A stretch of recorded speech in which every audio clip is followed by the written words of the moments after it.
Yeah, live, sir.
Also, you may not know this already, but we use the word, in India, physiotherapy is the word used rather than physical therapy, but it shouldn't matter.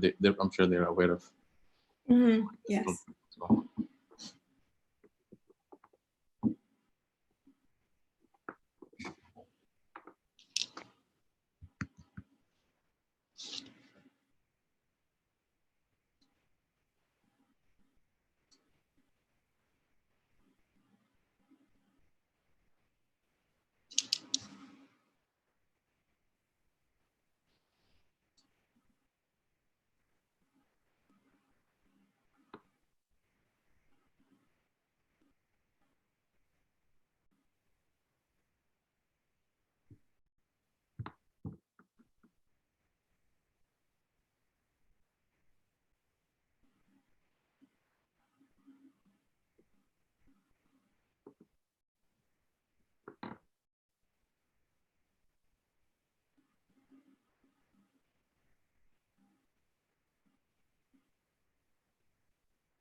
Shall we start?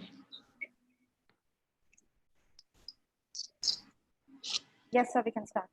Okay. All right. Good morning, everyone. Srividhi, I think my screen is not appearing on YouTube. Just a minute, sir. Oh, okay, I think it's working. I'm sorry. Okay. Yeah, yeah.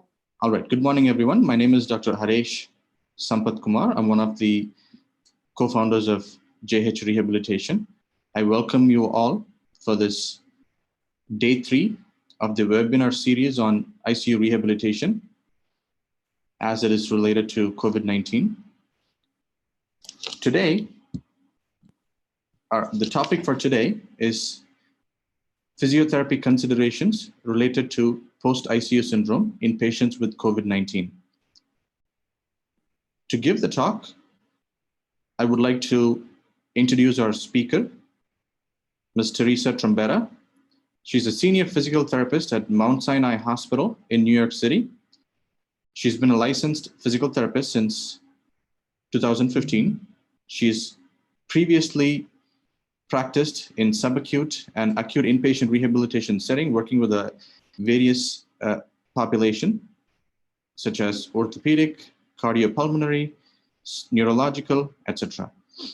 She currently works with Mount Sinai Hospital's ICU rehabilitation program, and she works in different ICU settings, such as medical ICU, surgical ICU, TICU, etc.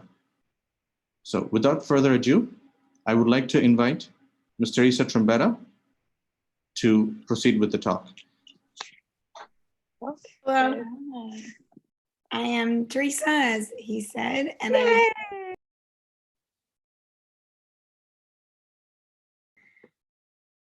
oh wait, am I muted?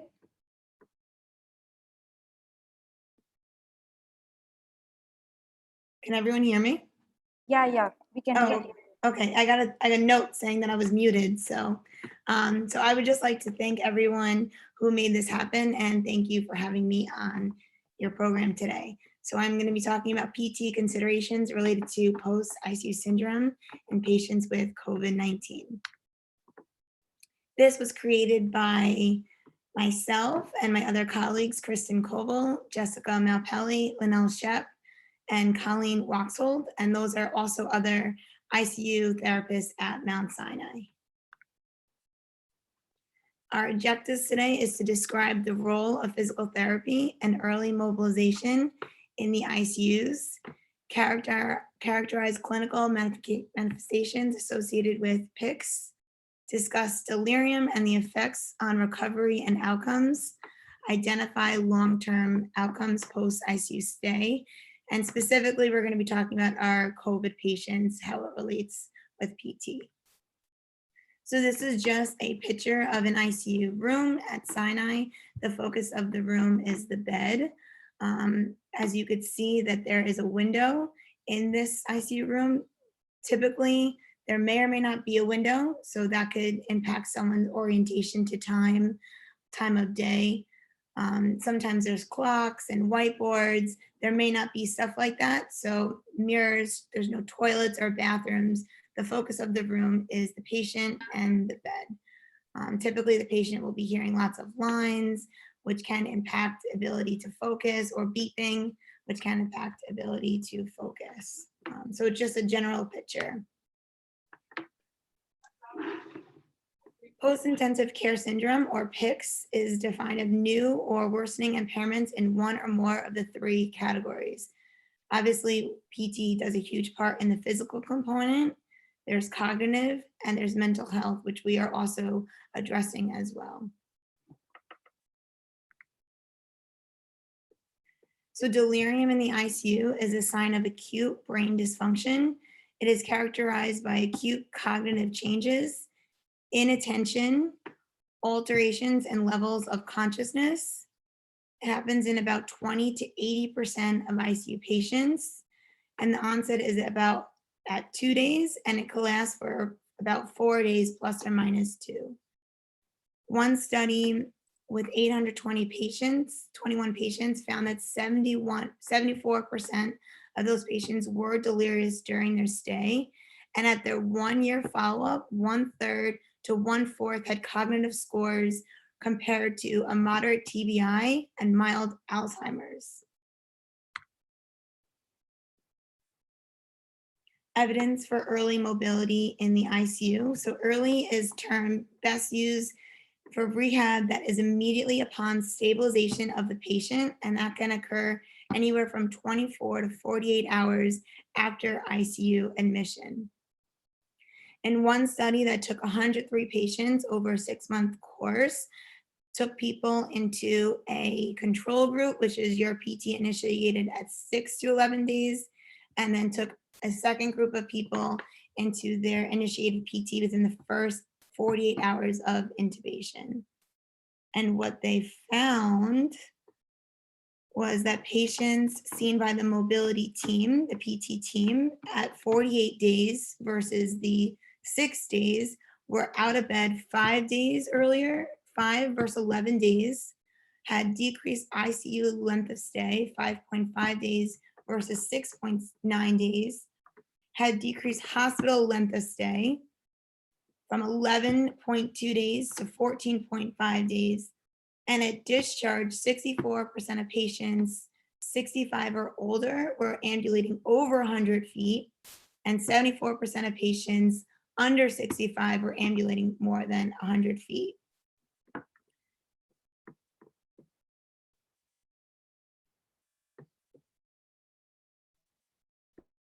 So what we're doing as PTs, getting them out earlier, it creates opportunities for them to be more engaged in their environment, and it creates more opportunities for us to start working on the musculoskeletal, respiratory, and cardiopulmonary impairments that we start to see in the ICU. So these are really good numbers. And as I was just saying, so we have musculoskeletal impairments.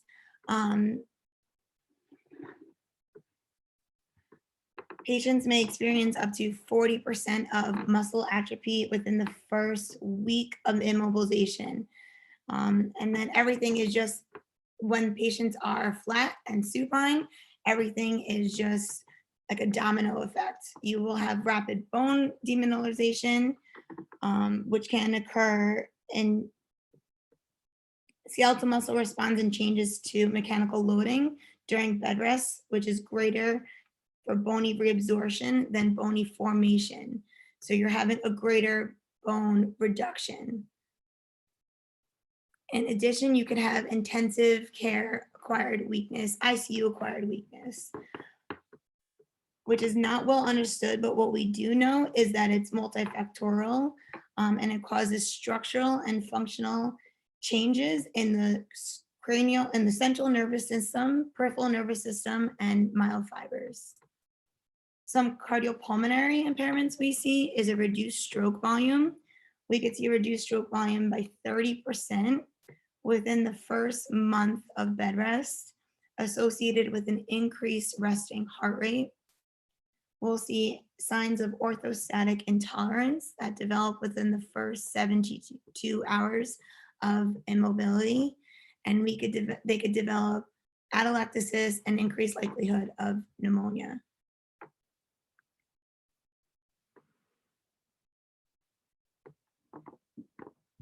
ICU-acquired weakness is defined as neuromuscular dysfunction with no etiology, with no cause other than critical illness and its treatments. So it's typically characterized by general symmetrical muscle weakness affecting proximal over distal and the respiratory muscles. Typically, your facial and ocular muscles are spared. ICU-acquired weakness causes a reduction in muscle tone, reduced or normal deep tendon reflexes, and changes on your EMG. So your typical risk factors of ICU-acquired weakness is female sex, sepsis, a catabolic state, multi-organ failure, systemic inflammatory response syndrome, long duration mechanical ventilation, immobility, hyperglycemia, steroids, and neuromuscular blocking agents. Specifically in the COVID patients, and those risk factors can have an implication on increased mechanical vent time, increased ICU stay, and increased mortality. So for the COVID patients, we're seeing that these patients are on the mechanical vent for at least 2 weeks, specifically to the ICU. We're seeing that 75 to 80% of hospitalized COVID patients have a prolonged length of stay of about 21 days. So their 21 days are, a lot of times they're flat, they're in bed, and they have a higher mortality. Poor for ICU admitted patients with 50% in the ICU and 80% of those deaths occur in those ages 65 or older.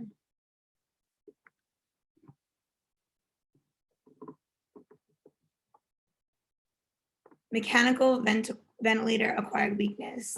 So one study wanted to determine if ICU-acquired weakness and mechanical ventilator-acquired weakness are the same thing, or if they are two distinct things. As we know, ICU-acquired weakness is associated with prolonged mechanical ventilation. Mechanically ventilated patients also experience diaphragm dysfunction and atrophy, resulting in difficulty weaning, and prolonged mechanical ventilation. It's just a continuous process, right? So if you don't use it, you lose it. The diaphragm is a muscle just like any other muscle. So unlike limb muscles, the diaphragm is continuously contracting throughout life and may be susceptible to even brief periods of inactivity. So when the patient is on the mechanical vent is doing the work that the diaphragm would typically do. So the diaphragm is typically on like a sleep or a rest time and not really working the way we would like it to work. So the study found that the diaphragm dysfunction is twice as frequent as limb muscle weakness and has direct negative impact on weaning. What this really means is that we really need to be making sure we're also addressing the diaphragm, addressing breathing, doing breathing re-education. And these patients these COVID patients who are on the mechanical vent for 2 weeks, who are in the hospital for 21 days, are really going to have this impairment. Some cognitive and mental health associated with PICS is impaired memory, impaired executive function, language, attention, visual spatial abilities. If you go back to what I was saying about an ICU, all the beeping, all the lines, it's really difficult to attend to a task when you're hearing tons of sounds, when you have tons of lines that you don't know what they are, and it may impact your memory as well. Some risk factors include serum glucose, delirium, as we know, and in-hospital acute stress. These patients may be experiencing lots of pain. They may be experiencing separation from their family, confusion. So that alone is very stressful on the body, in addition to the medical stress of why they're in the hospital. There is strong evidence that patients with delirium in the ICU are at greater risk for long-term outcomes of cognitive dysfunction. And long-term is really key, and we will be talking about it in a minute. And then mental health, 30% of ICU survivors experience depression, 70% of ICU survivors experience anxiety, and 10 to 50% of ICU survivors experiences PTSD. So those are definitely things we want to be addressing as soon as we can. Some of the long-term effects on severe critical illness. One study found that cognitive and functional impairments persisted at least 1 to 5 years after hospitalization for critical illness. Pre-existing condition, dysfunction of dementia, delirium, hypoxia, prolonged hypotension, and labeled blood glucose have been associated with these cognitive impairments at your 12-month follow-up.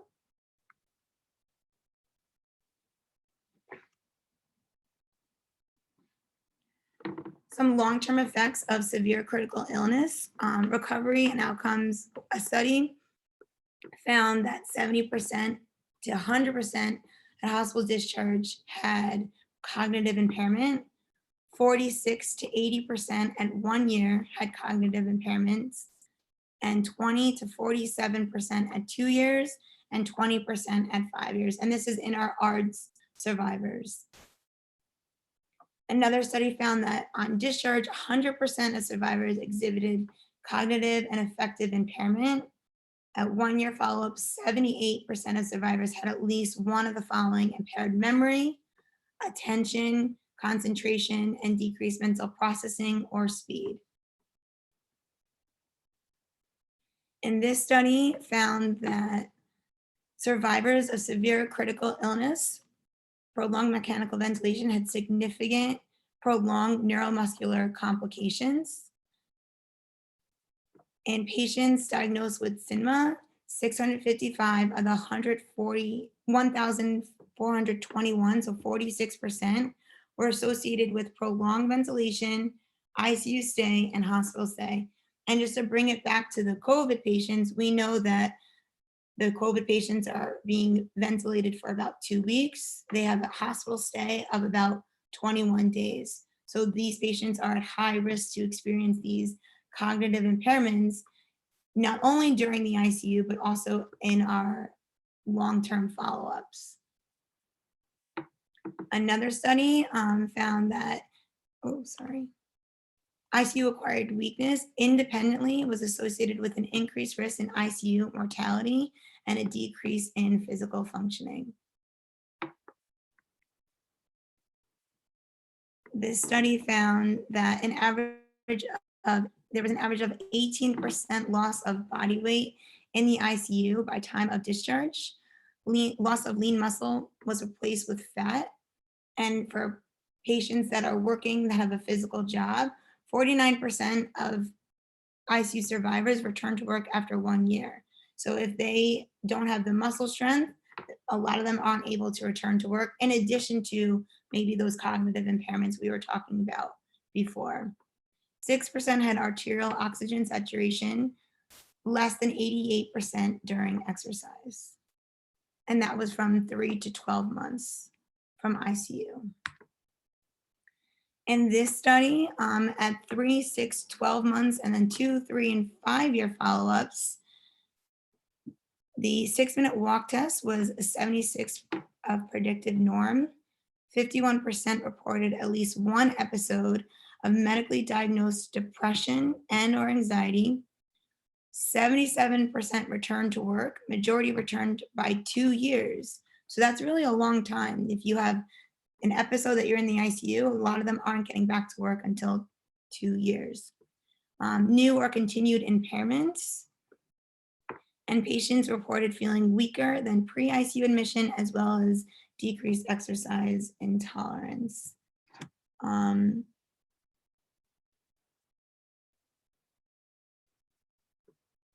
So just to speak on some of the new impairments, it could include tracheal stenosis, heterotrophic ossification of the knees and elbows, frozen shoulders. A lot of times, sometimes that happens just by the placement of the mechanical vent. Patients are unable to use their arms because of all the lines that are holding them down. Patients may have restraints on them, which could cause them to not use their shoulders and have frozen shoulders after. Vocal cord dysfunction, that could be a result from being vented, from being intubated, or just from you're not using your speaking muscles, so that they start to weaken and you don't have good muscle tone there. Need for dental impairment implants due to ICU, acquired tooth damage, and new hearing loss or tinnitus. So determining readiness for the patient in ICU. This is our pre-COVID determination. So we have our respiratory recovery pathway, RRP, which is initiated 24 hours after mechanical intubation, and skilled PT can occur as early as day 1. High frequency of therapy is provided when applicable. So it really is patient specific. We will be doing a discussion with the ICU team. So we round with the medical team, with the nurses before we see the patient. And then we do an extensive chart review. Our chart review, in addition to rounding, includes the sedation and RAS. So we don't want to go in if a patient is very agitated. Are they redirectable? If they're redirectable, can we safely go in and treat the patient?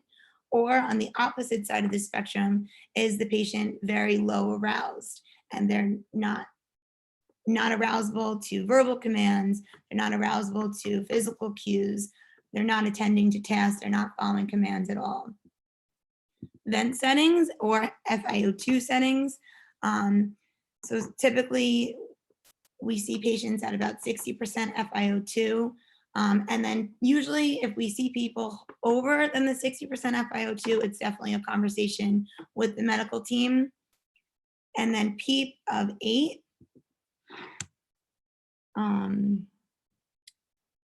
PEEP of 10, that we typically don't like to go in to see patients with a higher PEEP, but we are finding that these COVID patients actually do have a higher PEEP and actually may have higher FiO2 settings. So it is a conversation with the doctor. In terms of vitals, you definitely want to look at your heart rates, your respiratory rate, O2 sat is a patient. If the patient is satting at 88% or lower, that might be a hard no. If their heart rate is 150 or higher, that's a hard no. But you really want to look at their heart rate reserve, their trending, and again, having the conversation with the doctor. If the patient is on vasopressors, really, again, you're looking at the trends. So if the patient is on one vasopressor and they're stable there, if they become, once they become over one and now they're on 2 pressors, we're looking at, are they stable there and are they downgrading the vasopressors, or are they upgrading the vasopressors? If they're upgrading those vasopressors, we're not going to be going in. If they're on 3 pressors, we're probably not going to be going in. It really is a risk benefit, but the vasopressor is something that we typically like that to be very stable. Relevant lab values, so our H&H, we want to make sure that they're not actively bleeding. We're looking at troponin. We're typically looking at a troponin by a down count by 3 if there is, or we want to know why the troponins are elevated. We're looking at INRs, platelets, sodium, potassium levels. In our COVID patients specifically, we've been looking at the D-dimers and the creatinine levels. And then there's just other considerations too, in terms of length of stay, prior level of function, and goals of care. Take-home message is that there's very few things that exclude patients from all forms of participation. In some of the studies that we talked about earlier, we said that therapy was starting within 48 hours. We can start our PT within day 1 of mechanically ventilated. We're not typically doing PT on mechanically ventilated patients day 1 because these patients are way more fragile for the COVID patients, but that is just our pre-COVID criteria. So this is just a reference guide. PT can be thought of in stages. So stage 1 can be thought of as bed level activity, including positioning, stretching, a home exercise program, and family training. And for OT, it could be splinting, early cognitive activity, upper extremity strengthening, and then we also have the bike, supine or arm bike. Level 2 could be thought more of sitting edge of bed, working on your balance, your core. We could be using the tilt table in level 2, mechanical lifts. For OT, it could be continued cognitive assessment, communication tools, and upper extremity strengthening and stretching. Level 3 could be thought of more of our transferring patient to standing, transferring patient to a chair, functionally getting those patients more involved in the environment. It could also be pre-gate activities. And in there, we could be doing some stuff like the standing frame or mechanical lifts. We're working on their sitting balance, ADL training with OTs, and OTs could be doing higher cognitive level and activity.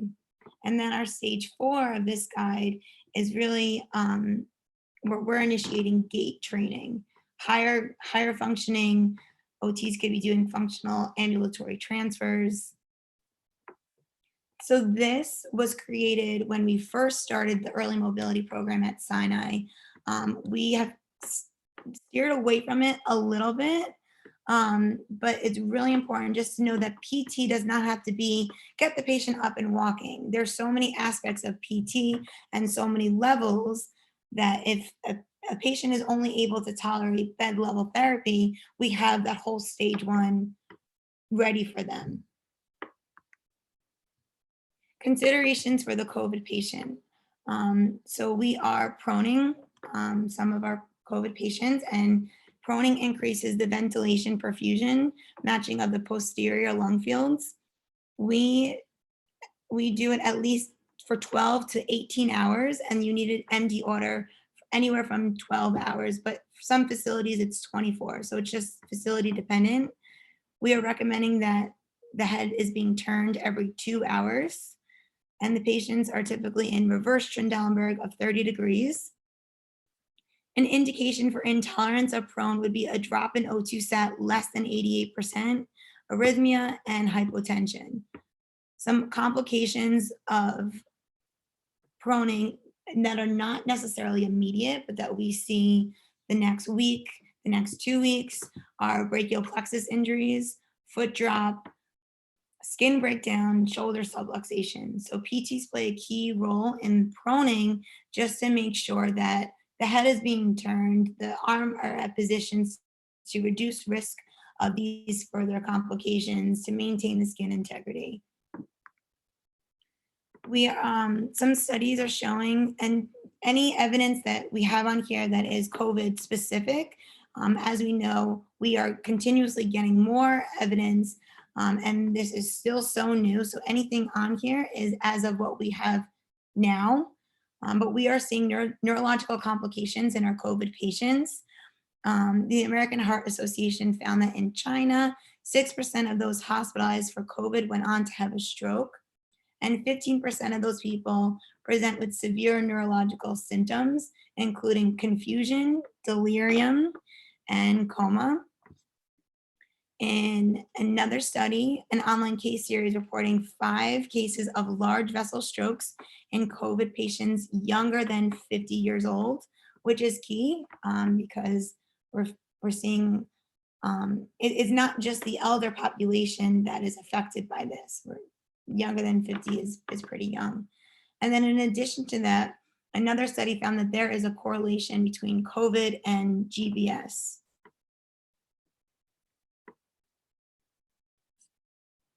This slide looks off. That's okay.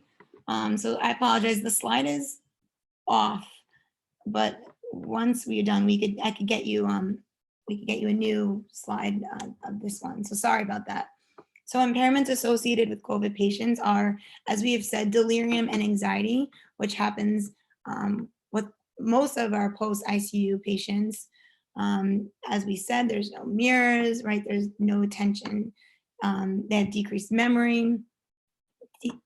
They have diffuse significant deconditioning. That was the ICU-acquired weakness that we were talking about, in addition to the diaphragm dysfunction, decreased oxygenation and endurance. They have edema management. They're not utilizing their limbs, so their limbs become very swollen, especially their upper extremities. They have decreased bone density because the bones are not being challenged. There's no weight bearing. Their patients are totally flat. Decreased tolerance to upright. As we have said, that there is orthostatic intolerance after 72 hours. So if these patients are flat for 2 weeks, then they will definitely have decreased tolerance to upright positions. These patients will have decreased joint integrity and muscle length tension. So if patients who are prone, you want to think about their cervical spine. Patients who are flat, you want to be thinking about knee flexion, increased knee flexion contractures. Obviously, we said ankle foot drop, which could be foot drop could be happening in prone and supine patients, and just the overall stability of their joints. They may experience generalized and/or specific pain, and as we know, decreased airway clearance. So just to come back to this 4-stage process, we are finding that a lot of these COVID patients need very slow, gradual progression of therapy. So if that brings us back to our 4-stage, we may just be going in the first day. Obviously, if they're deemed stable, the first day we may just be going in to be doing positioning, the stretching, supine exercises, and we just from there we will see if they could tolerate, if their heart rate is elevating, if their O2 status is going down, if their respiratory rate is going up. And then if they could tolerate stage 1, then we start to implement stage 2, then stage 3, then stage 4, and so on, but very, very slow. So it's really hard to get out of the mentality of progression versus we need to really maintain the fragility of these patients by just moving at a slower rate than normal, because they're going from 0 to 100 in terms of tanking out very, very quickly. Some outcome measures that may be considered are the 2-minute versus 6-minute walk test. We have that in there, but a lot of these patients probably are not tolerating the 2 or 6-minute walk test. They may tolerate more, the 10-meter walk test. We have the 30-second chair rise, the AMPAC, the John Hopkins 10-point scale, and then the RPE, which is present on the right side of the screen. So discharge planning can be difficult. So we have written in this PowerPoint normal discharge planning, but it could be even more difficult with these COVID patients. So if the patient is going home, do they need skilled home OT or PT? And are people going into the homes right now, are they able to actually get those services? Do they need caregiver assistance? And if they do, what is the health of the family members? Does the family members also have COVID and unable to provide those caregiver assistance that they would normally be able to do? If the patient is going to an acute rehab, does the acute rehab or subacute have a specific COVID unit? And some of them don't, but now we're seeing a lot of these acute rehabs do now have specific units, so they feel more comfortable accepting these COVID patients. But in general, your acute rehab is 3 hours a day with PT, OT, or speech, and typically a length of stay is shorter compared to subacute, and your MD is present for 24 hours, and you're more medically fragile patients. In subacute, you're typically getting more 1 to 2 hours a day or 24-hour nursing. The MD is not there 24 hours, but does round, and then you can get PT, OT, or speech, and typically a longer length of stay versus your acute rehab. Then the skilled nursing facility, rehab potential is limited and prior level of function is low. One thing that we're seeing in terms of discharge planning that's hard is because COVID is a multi-organ dysfunction causing respiratory failure. These patients may be discharged requiring dialysis and may actually need vents. So making discharge planning a little bit more complicated than before. And that's it. If anyone has any questions.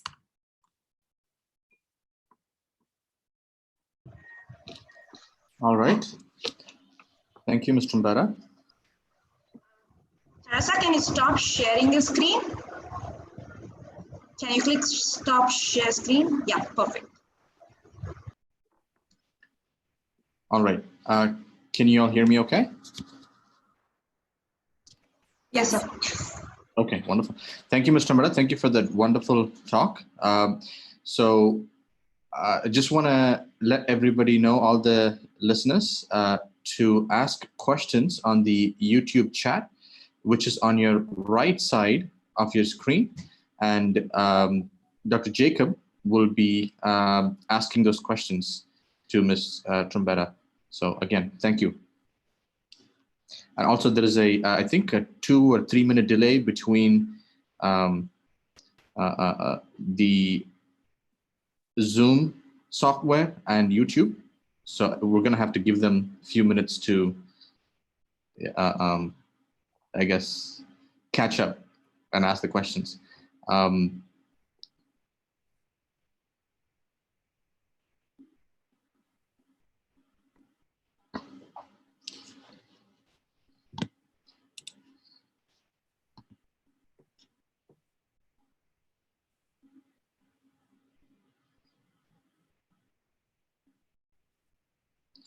Anyway, I think I'm going to go ahead and start because we don't have to necessarily wait for them. There was one question that I have is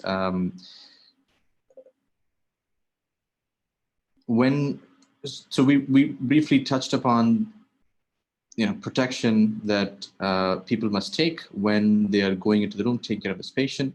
So I know you're primarily working in the ICU setting, but any suggestions on how much protection that the therapist should take when the patients are being discharged home? So just to give you an understanding of how the Indian healthcare system works, oftentimes there are very, very few inpatient rehab facilities in the entire country. So they would actually end up going home and they would be either doing therapy at home or in an outpatient setting. So when the therapists are seeing them at home or in the outpatient setting, what kind of precautions should they take? Do you have any suggestions on that? I think first and foremost, using appropriate PPE. A therapist going into the room should still make sure that they have the appropriate gown, gloves, mask, everything that they need to protect. That's like your first line of defense. And obviously making sure you're doing your hand washing before and after you enter the patient's home. I think what we do in the hospital, we tend to either leave our scrubs at the hospital or change right away and then shower right away so that we're not infecting our family members. Am I answering your question? Mm-hmm. Okay, yeah, so just making sure proper PPE and proper sequencing of it. Got it. And I think they will probably need a little bit more clarification on the proper PPE word, I think, because there is so much heterogeneity on what is proper. So if you could give some, input on what is it that you use and what is it that you recommend based on that? Okay. So obviously each hospital has their own resources. We do have all the adequate resources at Sinai. So when we are donning and doffing our PPE, typically we have our N95 on and then a surgical mask over it. And the surgical mask protects the N95. So then we have the face shield and the gown. And then the last thing that goes on are the gloves. And then and obviously, I'm sorry, before you do that, you're hand washing. That's the first thing that you always do. And then and we also have some units, the units that I've been on, we have shoe booties to protect that. And then also hair caps. I know some places don't have that, but we are lucky to have that. And then when we get out of the room, we take off the gown first with the gloves, and we clean our hands, and then we take off the face mask and we clean the face mask from inside, because the inside is the cleanest. We clean it inside and then we clean outside. And then because we're seeing COVID patients, we typically do COVID patients either teams, or we're doing COVID in the morning, non-COVID in the morning, or COVID in the afternoon. So we're typically wearing our N95 all day. That's just in our hospital though. Got it. And just to clarify, you're taking all these precautions because they're COVID positive patients and they have active infection. They're being treated in the ICU. That is why you're requiring this much protection, right? And somebody who's, I don't know if you also work in the outpatient setting or in the home setting, but somebody who's they're usually being discharged at least with one COVID test negative or two COVID test negative, right? Will they need the same kind of protection, or do you have any comments on that? I think it really depends based on what the CDC guideline is, but I think as far as what I've seen, sometimes patients are retesting positive, are having negative tests and then retesting positive. So I think that to protect yourself and then to protect your family members first and foremost, I don't personally think it's harmful to be more cautious, but it's not something that I don't know like how many tests negative to make to know that you're really negative, or if you will retest positive. I don't know those answers, but I do know that the PPE for me has worked, and if you are being diligent about your hand hygiene, about what PPE you have, you're definitely reducing the risk. So I would be cautious. Okay, thank you. I'm gonna let Dr. Jacob take over. I think that we've had some questions on the chat.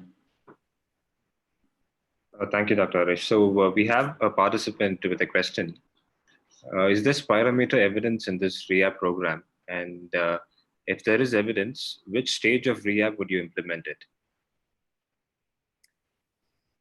I'm sorry, if there is evidence for rehab? Yeah, spirometer use in rehab program, whichever you're using at the hospital. So if you're using spirometer for a patient in the ICU setting, which stage of rehab would you implement it? Are you talking about the Intensivist barometer? Correct. Yeah. So I think I actually read an article from the Academy of American Physical Therapy that said that we weren't using Intensivist barometers. So I'm actually not sure how to answer that question, because I've typically in our patients who have pulmonary comorbidities, atelectasis, pneumonia, we are typically using Intensivist barometer. But with our COVID patients, I think I've read somewhere that they're not recommending that at that time. So I can't answer that question fairly. No, I think that was the question. Basically, they're asking, is there evidence for use of Intensivist parameter in this population, for rehab in this population? So, yeah. Okay, yeah, so what I saw was that we're not using the Intensivist barometer in this patient population. All right. So I have a question, which I was thinking during the talk which you were giving. So you were discussing about using interventions for countering orthostatic intolerance. So most of these patients who are in the bed during the initial stages where they're intubated. So what strategies do you use to prevent orthostatic hypertension during the initial few days of the ICU stay?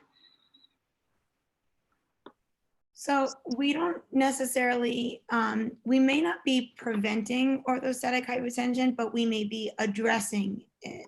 What I mean by that is orthostatic hypertension is going to happen if these patients are intubated, supine, flat, sedated.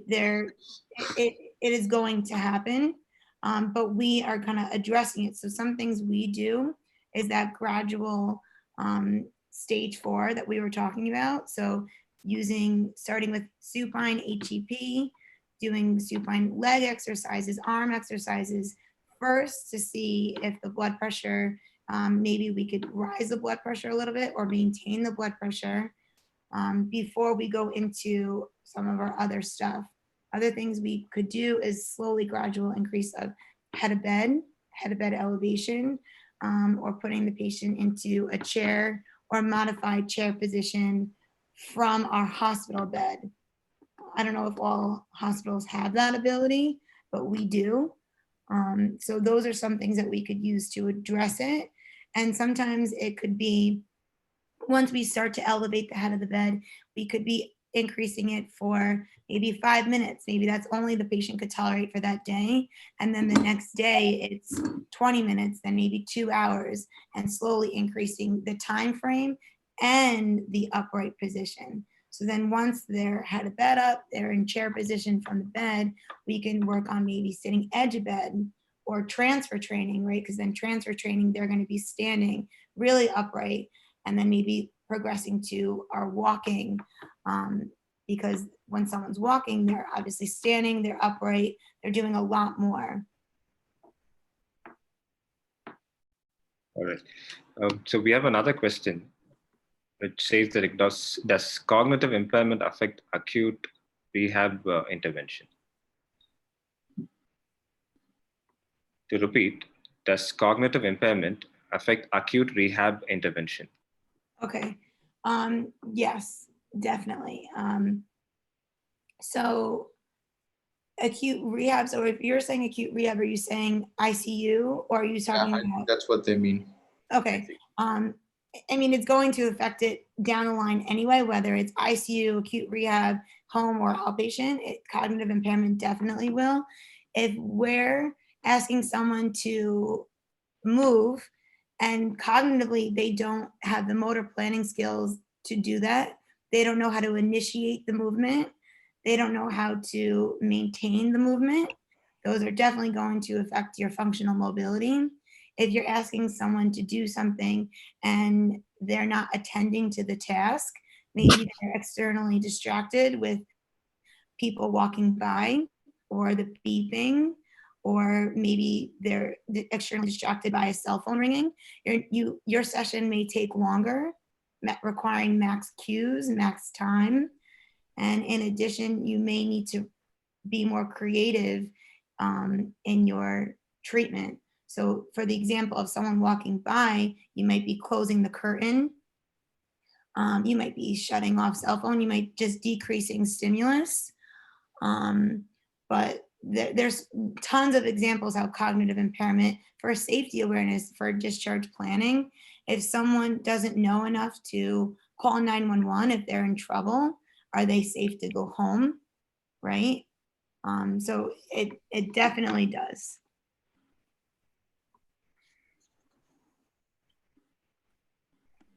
So there's another question. So do you work on oral and neck muscle weakness? And if yes, what strategies do you use? That's a great question. So as we said in prone, we know that they have prone and in supine, they have decreased range of motion. They might have contractures, they might have restrictions. So we are gonna go just your basics. We're gonna start there and then progress. So maybe some gentle stretching, self-stretching, maybe some gentle manual stretching, potentially contract relax techniques.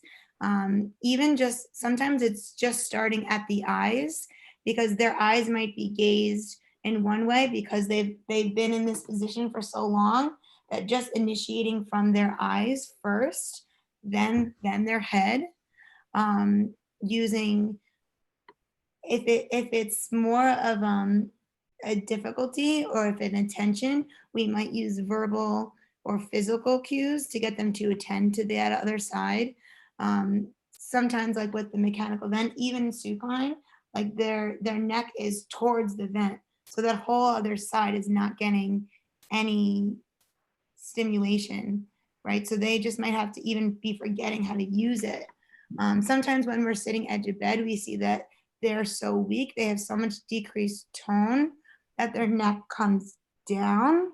So that might just be cues of like increasing the thoracic spine, using tactile cues, encouraging that upright posture, and then maybe doing some gentle exercises in supine as well.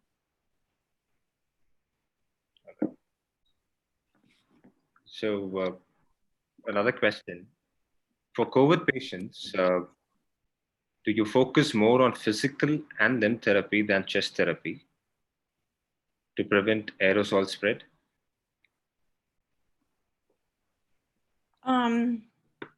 So with our COVID patients, yes, they do have airway clearance, they have pneumonia, they have congestion.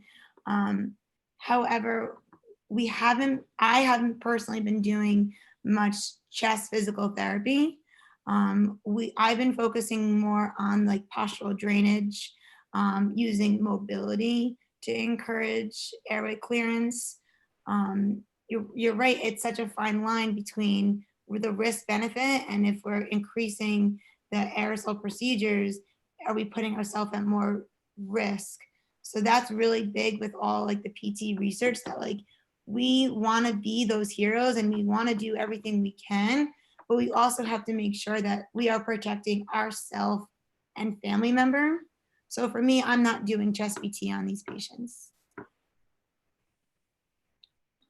So, but would you, chest physiotherapy is important in these patients. So I'm assuming that that is also a part of the rehab program. Unless we have a good PPE in place.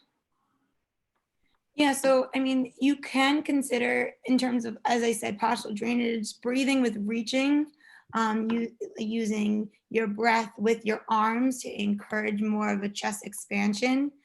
I've been using more of those techniques versus the your typical percussion vibration. I've been using more of those, just trunk movement, getting the upper extremity moving, just getting the respiratory rate.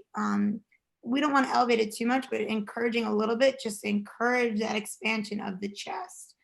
But I'm not sure if other PTs are doing the chest PT, but I know that we're not. And I also work in an acute rehab setting sometimes, and they're not doing that as well either. So yeah. I think it's a very interesting question, and it is a double-edged sword. So I can see the conundrum, and I think with more research, probably it'll guide us better. Yes, exactly. So another question to follow, do you involve a speech-language pathologist for your neck muscle strengthening? So how do you guide them when they do a swallow examination or treatment? So we don't do as many co-treats with speech and PT, but speech are definitely doing their own assessments.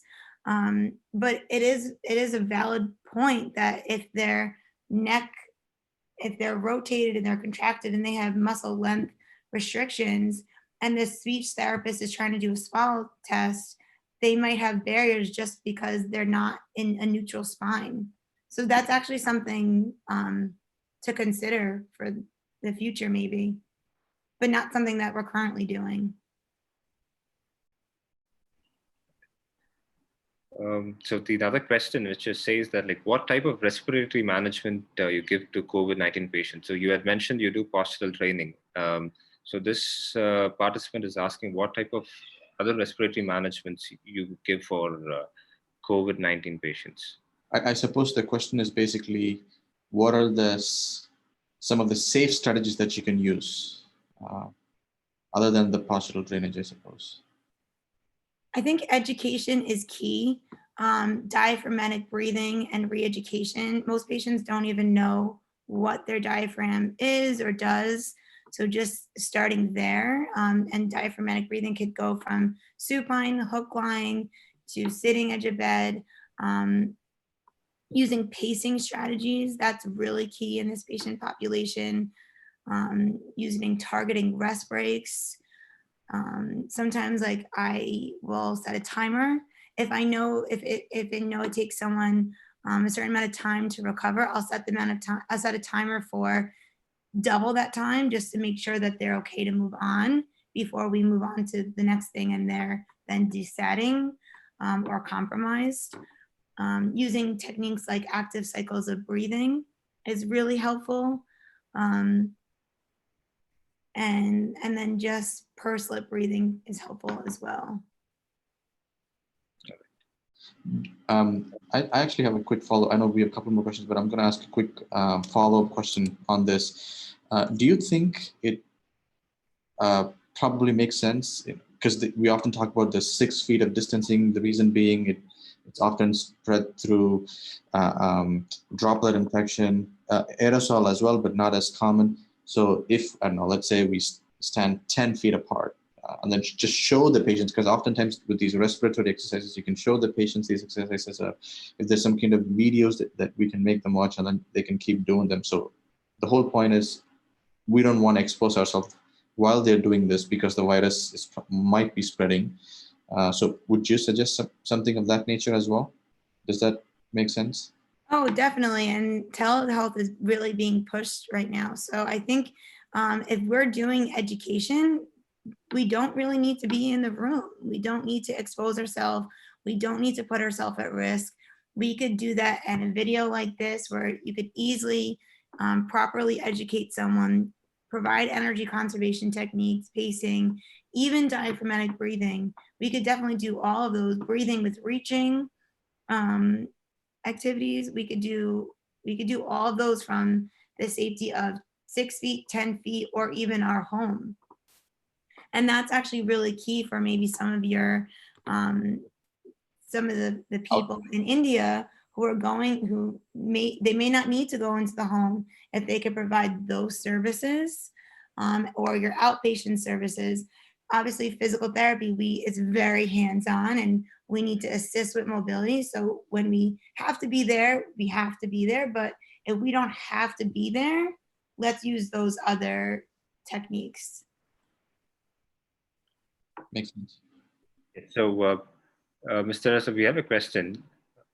Is there any strategies to apply for outpatient PT due to COVID? And what are the advice you will give, considering you had to have social distancing and there's a lot of physical contact involved during a physical therapy session? I think this is very similar to what we were just discussing just now. Yeah. I think we may have answered this unless Ms. Trumbera has something else to add to that. I don't think so. All right. Yeah. Looks like two people are thinking same thing at the same time. Mm-hmm. And obviously I'm in the ICU. So like ICU versus home healthcare is going to be extremely different. But even like addressing some of those other cognitive impairments, that's going to be a lot more of the OTs, but like just, that could also be done via telehealth or via 10 feet, 6 feet, just to maintain our safety.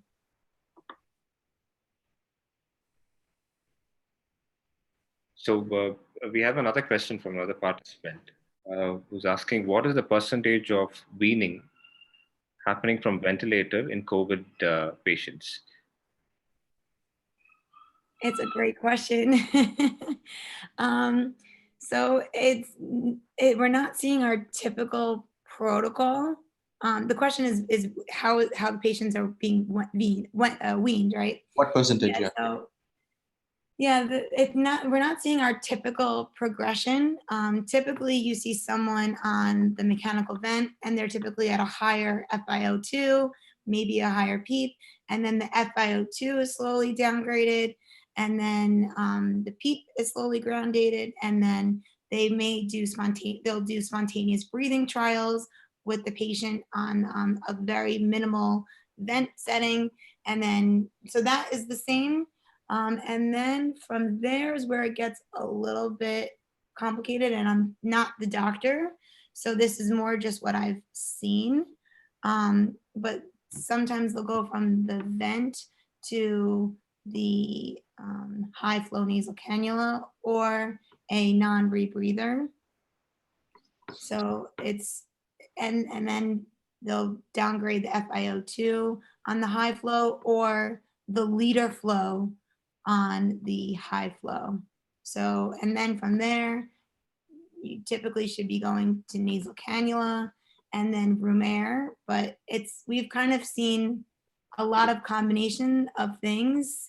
I think in terms of like, is it appropriate to see the patient would be more going back to like, medically, are they stable? How is the patient responding? Are they desatting? And is there an opportunity in case they do desat and don't recover? Is there opportunities for us to titrate? So, but in terms of weaning, it's been all kind of all over the place. I would like to add a couple of points to that. Number one, so we had an intensivist speak on the first day of this webinar series.